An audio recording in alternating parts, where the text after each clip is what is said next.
हाँ, वहाँ पर अधिवक्तागण हैं, वो न्यायालय के सामने अपनी बात रखेंगे। कितना आज का दिन महत्वपूर्ण मानते हैं?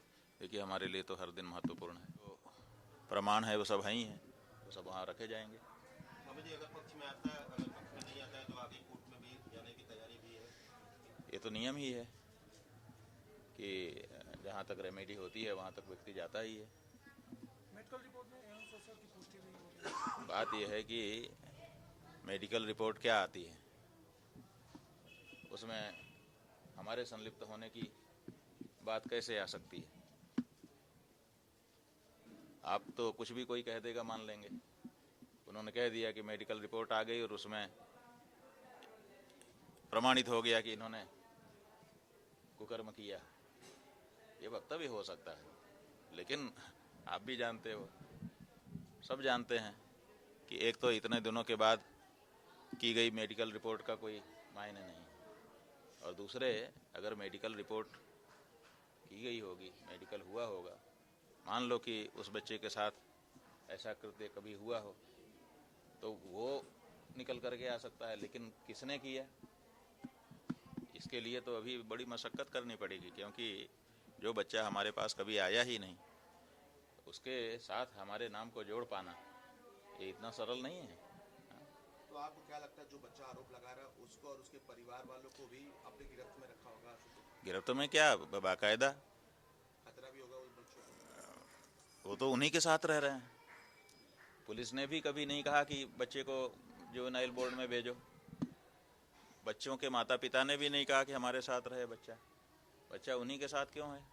जो अखबार में समाचार आया था हरदोई के कि होटल में बच्चों को रखा गया है, पत्रकार भी बाहर खड़े थे, उनसे भी तो कहाँ मिलने दिया गया। तो जब बच्चे उसी के कब्जे में हैं, क्यों हैं?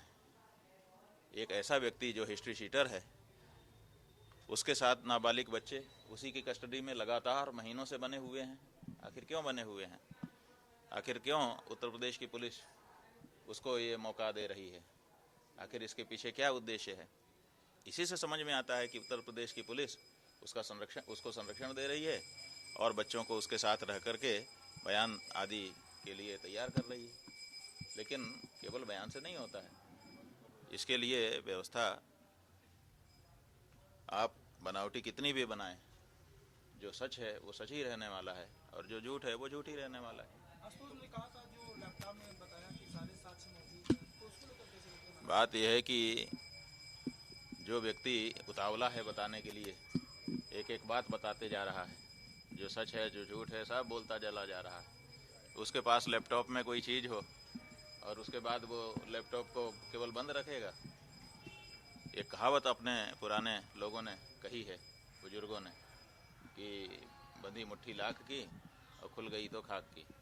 वो लैपटॉप जब तक बंद है तभी तक आप लोग उस पर कयासबाजी करके महत्व दे सकते हैं। जिस दिन वो लैपटॉप खुला पता चलेगा कि इसमें कुछ है ही नहीं। महाराज जी, नार्को टेस्ट की भी मांग कर सकते हैं आप, क्योंकि जिस तरह बात से यह है कि नार्को टेस्ट जो है अगर वो सच को जानने के लिए ज़रूरी है तो बिल्कुल होना चाहिए।